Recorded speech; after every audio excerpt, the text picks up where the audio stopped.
Hi friends, పట్టణాలు, నగరాలు, ఊర్లు ఇలా ఏదైనా ప్రజలకు నివాసాన్ని కల్పించడానికి, జీవించడానికి అనుకూలంగా ఉండే ఏదైనా వారికి ప్రాణమే. అందుకే ప్రపంచంలో దాదాపు 4 మిలియన్ నగరాలు మనకు కనిపిస్తూ ఉంటాయి. ఒక్క అమెరికాలోనే 19,500 నగరాలున్నాయి. మన దేశంలో 4,000కు పైగా ఉన్నాయి. పట్టణ నాగరికత ఉన్న ఎన్నో నగరాలు దాదాపుగా ఇంచుమించు ఒకేలా ఉంటాయి. కానీ కొన్ని నగరాలు మాత్రం అందుకు భిన్నంగా ఉంటాయి. అసలు వాటి ప్రత్యేకత ఖచ్చితంగా మనం చెప్పుకొని తీరాల్సిందే. ఈ రోజు వీడియోలో అటువంటి ప్రత్యేక నగరాలను మీ ముందు ఉంచబోతున్నాం. ఒక నగరం పూర్తిగా భూమి కింద ఉంటుంది. పైన అస్సలు ఏం కనిపించదు. మరొక నగరం కేవలం ఒక బిల్డింగ్లో మాత్రమే ఉంటుంది. ఒక ఊళ్ళో అయితే కరెన్సీ కానీ, ఒక మతం కానీ, రాజకీయం కానీ ఉండదు. యూరోప్లోని ఒక నగరం అయితే అస్సలు అన్నిటికీ భిన్నంగా ఉంటుంది. ఆ విశేషాలేంటో తెలుసుకుందాం. అందుకే ఈ వీడియోని ఎక్కడా స్కిప్ చేయకుండా పూర్తిగా చూడండి. మొదటిది కోబర్ పెడి, ఆస్ట్రేలియా. ఇదొక విచిత్రమైన ఊరు. ఈ ఊళ్ళో నడిచేటప్పుడు ఆచితూచి అడుగులు వేయాల్సి ఉంటుంది. ఎందుకంటే మనం వేసే అడుగులు ఏ ఇంటి పైకప్పు మీదనో, ఏ హోటల్ టాప్ మీద వేస్తామో, లేదా ఏ ప్రార్థనా మందిరం మీద నడుస్తామో అర్థం కాదు. కాస్త పరిశీలించి చూస్తే గానీ మనం నడిచేది ఎక్కడో అర్థం కాదు. ఎందుకంటే ఆ ఊళ్ళో ఇళ్ళు, హోటల్స్, ఆఖరికి ప్రార్థనా మందిరాలు, షాపులు అన్నీ గుట్టల్లోనే ఉంటాయి. ఒక్క మాటలో చెప్పాలంటే అక్కడ అన్నీ భూగర్భంలోనే ఉంటాయి. భూగర్భంలో హోటల్, రెస్టారెంట్లు, మహల్లాగా ఉండే భవంతులు, క్యాసినోలు, స్కూళ్ళు, పార్కులు అన్నీ కనిపిస్తాయి. ఓఫల్ ఖనిజాన్ని తవ్విన తరువాత ఇక్కడ నగరాన్ని ఏర్పాటు చేశారు. ఆ ఖనిజం పూర్తయిన తరువాత నివాసానికి యోగ్యంగా ఉంది ప్రాంతం. అన్ని వసతులు ఇక్కడ ప్రజలు నిర్మించుకున్నారని ఇతిహాసం చెబుతోంది. ఇక్కడ ప్రతి సంవత్సరం కొన్ని వేల మంది పర్యాటకులు వస్తూ ఉంటారు. అంతేకాదు, ఎన్నో హాలీవుడ్ సినిమాలు కూడా ఇక్కడ చిత్రీకరణ జరుగుతూ ఉంటాయి. ప్రపంచంలోనే అతిపెద్ద విలాసవంతమైన హోటల్ ఈ భూగర్భంలోనే ఉందని తెలుసా? ఇక రెండవది కార్లు లేని నగరం, స్పెయిన్లోని పొంటెవెద్రా. అసలు కార్లే కనిపించని నగరం. ఇక్కడ ప్రజలు ఎక్కడికైనా వెళ్లాలంటే సైకిల్ మీద కానీ, లేదా నడుచుకుంటూ కానీ వెళ్ళాలి. అంతేకాని కార్లు అస్సలు ఉపయోగించకూడదు. అక్కడక్కడ కొన్ని ఖరీదైన కార్లు మాత్రమే, అది 1-2 కనబడుతూ ఉంటాయి. నిజానికి 20 సంవత్సరాల క్రితం అక్కడ జనాభా 8 లక్షలు ఉండేది. చెబితే నమ్మరు కానీ 8 లక్షల కార్లు ఆ ప్రాంతంలో ఉండేవి. దాంతో ట్రాఫిక్ సమస్యలు ఎక్కువగా ఉండేవి. అప్పటి మేయర్ నగరంలో కార్లపై నిషేధం విధించారు. అది కూడా ట్రాఫిక్ సమస్య తగ్గుతుంది అన్న ఉద్దేశంతో. ఆ నిర్ణయానికి అప్పటి జనాభా కొంత వ్యతిరేకించినా ఆ తర్వాత నడవడానికి, సైకిల్ మీద వెళ్ళడానికి చాలా ఇష్టంగా నిర్ణయాన్ని అంగీకరించారు. ఇప్పుడు ఆ నగరం కార్ల రహితంగా ఉండడమే కాదు, కాలుష్యరహితంగా ఉంటుంది. ఇక మూడవది ఆరోవిల్లే, తమిళనాడు. భారతదేశం ప్రత్యేకత భిన్నత్వంతో నిండిన దేశం. భిన్న మతాలు, కులాలు, వివిధ భాషలు మాట్లాడే ప్రజలు మన దేశ ప్రత్యేకతను చాటుతారు. ఏ దేశంలోనైనా సరే ప్రజల జీవన విధానాన్ని క్రమబద్ధీకరించడానికి ప్రభుత్వం, పరిపాలన రెండూ అవసరం. అయితే ఒక నగరం ప్రభుత్వం ఏలుబడిలో లేదు. అంతేకాదు, ఈ నగరం డబ్బులు లేకుండా నడుస్తోంది.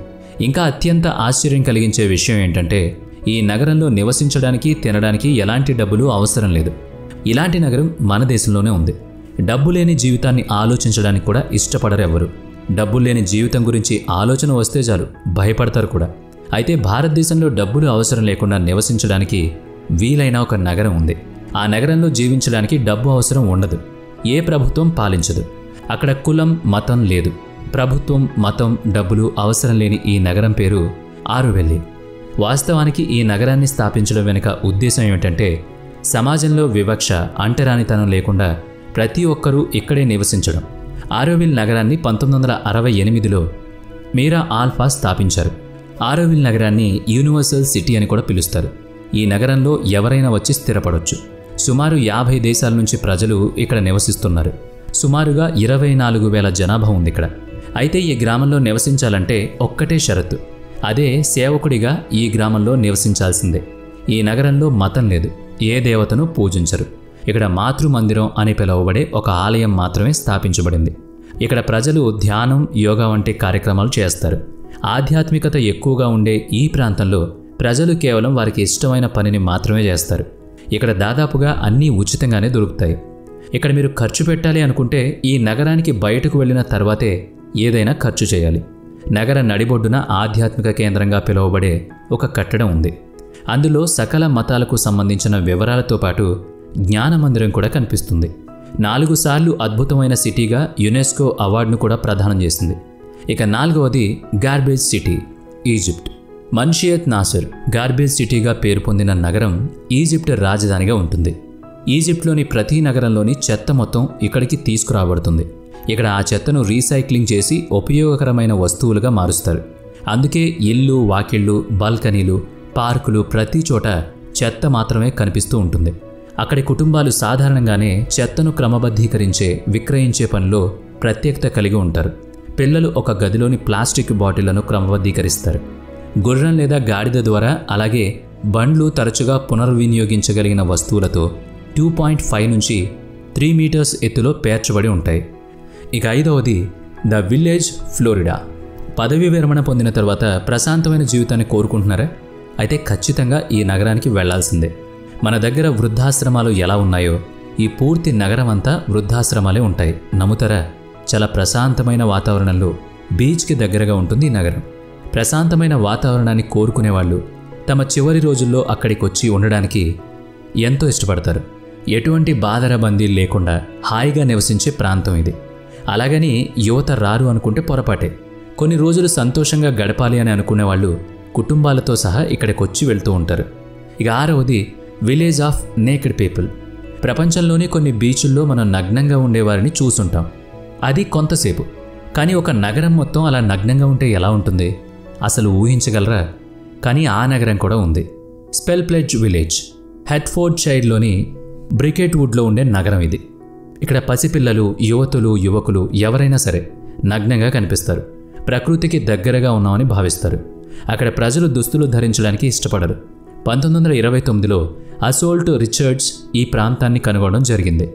అప్పటి నుంచి ప్రజలు ఇక్కడికి రావడం, నివసించడం, బ్రతకడం నేర్చుకున్నారు.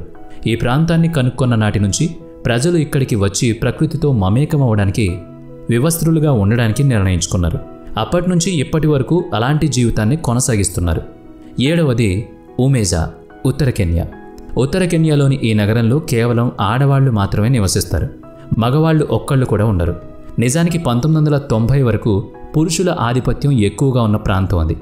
ఆడవాళ్ల మీద అనేక అత్యాచారాలు, చిన్నపిల్లల్ని ముసలివాళ్లకిచ్చి పెళ్లిళ్లు చేయడం, ఆడవారి పేరు మీద ఒక ఆస్తి కూడా రాయకపోవడం, మగవాళ్లు ఎలా చెప్తే అలా వినాలనే షరతులు, ఇలా ఎన్నో నియంతృత్వ నిర్ణయాల మధ్య నలిగిపోయిన ఆడవాళ్లు 1990లో మగవారిని నిషేధించడం మొదలుపెట్టారు. ప్రారంభంలో ఎన్నో అవాంతరాలు, ఆటంకాలు ఎదురైనా చివరికి వాళ్ళు అనుకున్నది సాధించారు. మగజాతి లేకుండా బ్రతకగలమని నిరూపించారు. ఇక్కడ ఆడవారికి నగల తయారీ ప్రధానమైన వృత్తి. ఇక 8వది ద మాస్క్ సిటీ. కరోనా సమయంలో ప్రపంచం మొత్తం మాస్క్ల మీదే ఆధారపడి ఉంది. మాస్క్ లేకుండా బయటకు వచ్చేవాళ్ళు కూడా కాదు. కానీ కరోనా తగ్గుముఖం పట్టిన తర్వాత మాస్కులు లేకుండా కూడా బయట తిరుగుతున్నాం. కానీ ఒక ప్రాంతంలో ప్రజలు ఎప్పుడూ మాస్క్ ధరించే ఉంటారని తెలుసా? జపాన్లోని హోన్షుకు ఆగ్నేయంలో ఉన్న మియాకేజిమా అనే ద్వీపం దాదాపు 2884 మంది నివాసితులకు ఆవాసంగా ఉంది. ఇక్కడ ఎక్కువగా అగ్నిపర్వతాల విస్ఫోటనాలు జరుగుతూ ఉంటాయి. వారి ఊపిరితిత్తులకు హాని కలిగించే విషవాయువుల కారణంగా గ్యాస్ మాస్కులను ధరిస్తారు. కానీ గాలిని కొద్దిగా శుద్ధి చేసిన తర్వాత తిరిగి ఆ ద్వీపంలోకి ప్రజలను అనుమతించారు. కానీ వాళ్ళు తప్పకుండా మాస్కులు ధరించి తీరాలి అని షరతు పెట్టారు. ఇక 9వది విటియర్, అలాస్కా. అమెరికాలోని అలాస్కా రాష్ట్రంలో విటియర్ అనే పట్టణం ఉంది. నగర జనాభా 200 మందికి పైగా ఉంది. ఆశ్చర్యంగా ఈ పట్టణంలో ఎక్కువ నివాస భవనాలు లేవు. నిజానికి విటర్ ప్రత్యేకత ఏంటంటే స్థానికులందరూ ఒక పెద్ద 14 అంతస్తుల భవనంలో నివసిస్తున్నారు. అదే బెగేజ్ టవర్. ఆ 14 అంతస్తుల భవనం పేరు ది బెగేజ్ టవర్. ఇది నగరంలోని దాదాపు మొత్తం జనాభాకు నివాసం. ఈ అపార్ట్మెంట్లో 200 మందికి పైగా ప్రజలు నివసిస్తున్నారు. భవనం లోపల ప్రతి సౌకర్యాన్ని పొందొచ్చు. వాస్తవానికి భవనంలో ఒక సూపర్ ఫంక్షన్ బేస్మెంట్ ఉంది. ఇందులో పాఠశాలలు, ఆరోగ్య clinic, church, laundromat, indoor playground, తినుబండారాలు మరియు సౌకర్యవంతమైన దుకాణాలు కూడా ఉన్నాయి. ఈ భవనం 1965లో నిర్మించబడింది. 2వ ప్రపంచ యుద్ధం సమయంలో ఈ స్థలంలో ఆర్మీ బ్యారెక్ ఉంది. దీని కారణంగా అక్కడ అన్ని సౌకర్యాలు అందుబాటులోకి వచ్చాయి. తరువాత ప్రజలు ఇక్కడ నివసించడం ప్రారంభించారు.